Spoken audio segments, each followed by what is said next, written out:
So my name is Maria Stephan, and I direct the program on nonviolent action at the United States Institute of Peace. USIP is a nonpartisan, independent institution that is dedicated to preventing, resolving, and transforming violent conflict around the world. And my connection to this regional institute is that at the U.S. Institute of Peace, we do work with activist organizers and peace builders in different regions of the world, Africa, Asia, the Middle East, and also in Latin America.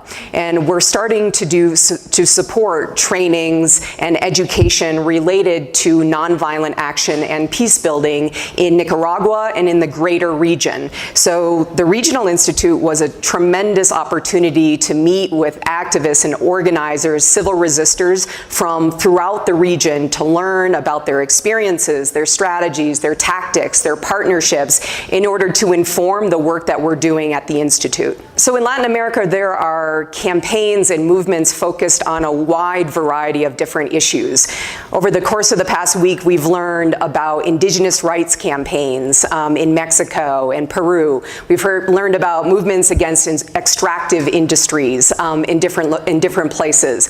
We've learned about women's rights campaigns, indigenous rights, and I think what is really remarkable for me is just the rich history and tradition of civil resistance in Latin America and how different movements from across the region have inspired movements in other places. And there are some tactics that are very common and unique to the region, like the cacerolazo, which is kind of the banging of pots and pans that's been used in different countries and outside of Latin America. There's a lot of solidarity campaigns and actions that are happening across the region, and campaigns that are happening challenging dictatorships in places like Nicaragua. Learned a lot from the Nicaraguan participants, and in Venezuela against the dictatorship there. So there are lots of different strategies and tactics that are being discussed that are building on and based on an appreciation for the history of nonviolent action and civil resistance across the region. Well, I've observed firsthand how the participants from different countries are learning from each other and swapping stories about what they're doing in their respective countries.